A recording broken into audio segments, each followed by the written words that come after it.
Hey, this is coming from a man that wanted him as his coach. 3 minutes. I don't like him. I'm done with him now too. All right. Well, do we want to recap last week's win losses? I would love to. Would you? Yeah. You want to brag a little bit? Yeah. Blair's email. Hey buddy, I need your picks for the podcast. Oh, just give me all the favorites. That's right. And what'd you go? 6-0. 6-0. It was a good week for most people. Picks make sense, man. It just made sense. Blair goes 6-0. Shane, you were 4-2. Yeah, Brett was 4-2. Brett was 4-2. I was 4-2. Trent was 4-2. Guest picker was 4-2. 5-1, wasn't he? Or was it? I thought he was 4-2. He won LSU, won South Carolina, won Georgia, won Arkansas, Mississippi State. Yeah, it was 5-1. Picked Vandy. Apparently Vandy was the pick there. Chad Caldwell, he went 1, 2, 3, 4, 5-1 as well. And then Mark Wisner, the Wizinator, Hong Kong Fooey, went 1, 2, 3, 4-2. So if that tells you anything, I think it was a little easier week picking. Yeah. And we all just, we make it look stronger that we know more about the SEC. So that's going to put Brett's going to still have the lead at 33, 14, and 1. That's ridiculous. Yeah. Pretty good. And Shane, you're all the way up to 28, 19, and 1. So not too shabby. So we're winning you some money for no other reason. Come to www.secsrt.com and get some gambling tips. Yeah, and you can also see these picks. We try to put this part separate as well. We put the whole podcast on YouTube, but if you just want to see the picks after you're listening to this, you can go check that out and get a condensed version. So we'll be starting that here in a second, so you can get all that on YouTube as well. Let's jump on it. I'll kick us off here. I'm going to go in a little different order than what you have here because I'm going with, I think, the early games to the late games. I could be wrong. This is just the order that Danny Sheridan had them on there. All right, we've got the University of Georgia playing at Vanderbilt here in the Music City. We've got Georgia as a 12.5-point favorite. I believe that is a 6:00 game. Is that a 6:00 game? Yeah. It was just the order that I saw it written in. So. Yeah. Sorry, not to interject there. Either way, Blair, kick us off. Georgia at Vandy, 12.5 points. I tell you what, I'm going to take Georgia. I'm going to take the 12.5. Vandy just doesn't have any offense. They'll be playing at home. It'll be kind of a juiced up crowd. If it's not night game at Vanderbilt. That's right. I mean, the Dud's going to be rocking, man. They're going to have 24,000 there. Got that high pressure sitting over, so it's going to be good weather. So all the oldies will get out and won't have to worry about inclement weather. It's going to be a cool night. It's going to be like a high 70s here in Nashville. It'll be nice. Yeah, it'd be nice football weather. Nice for Georgia to roll up at least 13 on them. All right. Blair, I'm gonna agree with you, man. I like that it's under 2 touchdowns. I was impressed by what I saw with Georgia, and I have not been impressed by what I've seen with Vanderbilt. So I'm going to go Georgia laying the 12.5. Shaner? I am going to have to say I agree.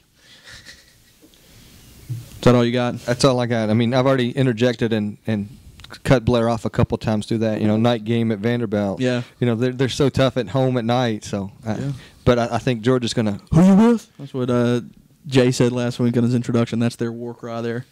All right, I'll go the next game. I've got Alabama at Ole Miss. Alabama laying the 24.5. That's a lot of points for a home team, but until they prove me wrong, I'm going to keep taking Alabama. I think they too much offense, too much defense for Ole Miss. I'll take Bama laying the 24.5. Same. I mean, Ole Miss has shown they can score a little better than some of the teams that Alabama has played that haven't put up a lot of points. Kentucky being one of them. But Ole Miss still has trouble scoring. I think they had a little issue scoring a few points at Fresno, but they took care of that when they went out west. They've had a week to plan, but it's Alabama, and this game is at Oxford. Is that right? Yeah, it's at Oxford. Correct. But I still don't think. I think this is a game where you're going to start seeing more rumblings coming from Ole Miss after Saturday that Houston needs to be out and there needs to be a change, just because they don't have the weapons that it's going to take to compete in the SEC West. And I'm going to take, even with that number of points, they did 29 was the spread last week against Vanderbilt. They threw up 34 and left them to 0. And I think Vanderbilt's defense is a little bit better than Ole Miss, so I'm gonna take that and take the points. I'm going to take the 24.5 too. I don't always like to take Ole Miss anyway, so I think they they did go out and get a little bit of confidence at Fresno State with Mackey at quarterback, but he's kind of a shifty quarterback. He's going to throw up some balls, and I think Alabama. I foresee them turning over the ball a pretty good bit against Alabama. So, and I think Alabama's not going to have a problem at all. So, I'm going to go 24.5. So you're taking Alabama in that game? Yep. All right. Next game, Shane, kick us off. This is a good game here. Auburn at home against the Florida Gators. Auburn only laying 1 point to the Gators. This game, I think, originally was a pick'em, is where it started out Sunday when the lines first came out. It's moved a little bit. And it's a toss-up. I mean, it's early in the week, and it's going to be tough to tell who's going to be quarterbacking at Florida. I think that might take a little bit and have a little play into it. I feel like Florida's going to have the stronger team, even without the quarterback issues that we've talked about earlier. For some reason, I feel like Florida's got a good chance to go between the hedges there and take that game. So I'm going to take Florida. Okay. Is it in Florida, you said, or is it at Auburn? At Auburn.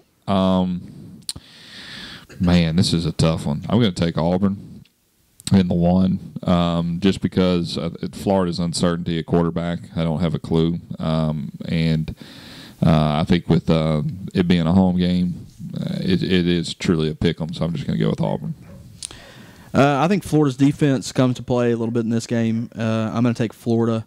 I don't like their quarterback situation, but I see a game more kind of like that South Carolina Auburn game where it's kind of back and forth, no big plays, and I think that Florida's got the playmakers to squeak a couple touchdowns out and win that game. So I'm taking Florida in the game against Auburn. Next game, we've got LSU coming to Neyland Stadium. LSU 15.5-point favorites over the Big Orange. Blair? I'm going to take LSU. That's a pretty good bit of points, but obviously with Bray out, until LSU proves me anything different, I think they can line up and run the football. And, they got those three wideouts that they can kind of sling it around. And and of course, that defense, what they've actually done. So I'm going to take 15. I'm taking Tennessee. I think they got a chance to win this game outright. Like I said earlier, I'm still take the Big Orange. I think 15.5 is too many in Neyland Stadium. I think they get a late score to cover that one. Go Big Orange. I'm going to take LSU. You're surprised, aren't you? Not very. Yeah. Well, I like I said earlier, I don't think that there's any difference between Sims or Bray in this game. Whoever you can insert either one of those quarterbacks, and they're going to do a serviceable job. But it's LSU and it's their defense. They're just too strong right now. And like you said with Alabama, you're going to keep going with them until they prove you wrong, and I'm going to have to do the same with LSU. I got you. Last one, and I'll kick it off. Is this game in state, or is it? Yeah, it's got to be there. All right, we got South Carolina -3.5 at Mississippi State. Sorry, Blair. They didn't show me enough. I think South Carolina wins this game. I think it's close, but I think they're going to cover. So I'm going to take South Carolina laying the 3.5. I think they've got too much on defense for Mississippi State to score a lot, and I think that South Carolina can get a few touchdowns on Mississippi State's defense. I'm going to take South Carolina as well, and for some of the same reasons. I think Connor Shaw is proven that he's the quarterback. I think they started clicking a little better. I mean, yes, it was Kentucky, and they ran the score up on us, but they were doing things right. And what a great game to build your confidence is to come in and play against Kentucky and their defense. But Mississippi State struggled the first half. They only, they were scoreless in the first half against UAB, and actually going into half, UAB had the lead 3-0. So. I'm a little worried that Mississippi State's in some sort of spiral. 2 weeks ago we talked about this is a great confidence game for Mississippi State, to go into UAB, to go in, to be the visitor, to go into UAB. It'd be a great confidence game, and it didn't happen. And that's what they really needed, was a good confidence game from there, and they did not have that. So I don't think that's going to carry over well for them, and I'm going to take South Carolina as well. I'm actually gonna take South Carolina because I'm just gonna go with my favorites again because I had such a good week. But I would not be surprised to see Mississippi State win the ball game, and there's a couple of reasons why. I do think that they actually did gain quite a bit of confidence in the second half against UAB, even though it's UAB with kind of an infusion of a new quarterback. So I'm interested to see how that's going to be. Mullins kind of shut the quarterbacks off for the week, and he's kind of holding out his, his last release of who's actually going to start until game time. But there's a key stat in this game that you guys need to take care of and take a look at. And South Carolina has been prone to turn over the ball, even Connor Shaw. When Mississippi State wins a turnover battle under Dan Mullen, they're 15-0. So we've got two corners. One's got 11 picks in his career, one's got 9, and they've taken 6 back to the house. So our defense is playing a lot better. They give up yards, but they haven't been giving up as many points. So they kind of play that whole bend and don't break. But last couple of weeks they've come up with plays when they needed to come up with some plays. And so I'll be interested. But I think South Carolina, if I see this kind of playing out, if they win the ball game, they're going to win it more than 3.5. I think they'll win it by a touchdown, and it could be something at the end. But if State can hold on the ball and South Carolina gets fumble happy again, who knows? I could see it definitely happening. And I will be at this one. I will be there with the cowbell on, and the little guy's got his new jersey, and have the brother-in-law who's a Gamecock fan standing next to me, which ought to be pretty hostile. So we're going to have some picks coming out from Starkville. Right. So we had an addition to the banner this week for those that regularly visit SECSRT.com. We got a great pick up from Neyland Stadium. I need to get working on my enunciation. Susie Seashells. See, I can't even Sally. See, you're wrong on the person. It's Sally, man. Sally. She's the one that sells seashells by the seashore. All right, so I need to work on that between this week and next week, and I'll have to write that down because apparently I don't even know how it goes. I don't know what the hell Susie does. So. I don't either. She's not that good, apparently. Yeah. Well, that's all our games, Shaner. All right. Well, as we always do, we close it out. We'll throw it around the round table here with any closing comments, football, non-football. It's open mic at that point. And Blair, we'll let you kick it off this week. Anything you want to throw out there as we end this up? I'm excited about going this weekend. I haven't been to a SEC football game this year, so get a chance to go down and see a bunch of family and tailgate. I think we got 11:21 kickoff, so we do a little brunch stuff in the morning, a little extra in the afternoon, and see if we can't come away with the victory. Drew? Throw out my Twitter real quick, at DrewYoung20. Man, I don't know what to say. It was a poor football weekend. Vols lost, Bray gone. Lost flag football by 1 point on a touchdown. My team gave up a touchdown with like 20 seconds left, and then they got the conversion. Titans got obliterated.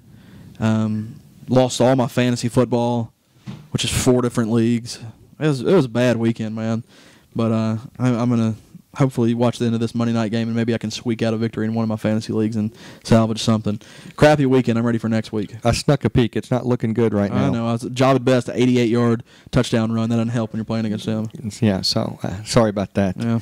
I saw some interesting statistics about SEC and some of the games, and I'll just throw those out there. If you like numbers, great. If you don't, I'm sorry. I waited to the end to throw these out there, but they're non-relevant really as far as actual meaningful statistics as far as game sense. But in the 40 SEC home games this season, total attendance is over 3,100,000. That's an average of 77,617 fans a game. As far as capacity, that's 95%. So, that's almost every game being a sellout. And you got teams like Kentucky, Vanderbilt, and Ole Miss that are having trouble winning, and you're still getting those kind of numbers. So it's a testament to how strong football is in the SEC on a weekly basis. So I think that's my stat here. If you look at the 5-week average, the average capacity of the 5 games was at 99.68%. So some fandom right there. So we love our and college. Vandy weighing that down with about 80% capacity. There we go. Thank goodness Vanderbilt Stadium's not that big. Yeah. But that's just testament of how strong SEC football is in the South, and how much we love going to the games, and how much fun the experience is. No matter what side of the team you're rooting for it's just fun to watch football. Blair, I think Drew threw in his Twitter account. You want to throw yours out there real quick before we wrap up? At Blair Smiley, SMYLY. And I'm at P. Shane Bailey. Again, those are our personal Twitter accounts. You're welcome to follow us personally. Our Twitter for the SEC Sports Roundtable is SECSRT. And I think I threw some information out on Twitter earlier today. So if you were out there checking our Twitter stream, you would have saw that. But that's going to do it for another week in the Roundtable, and we're going to call it a night. Thanks, guys, for listening.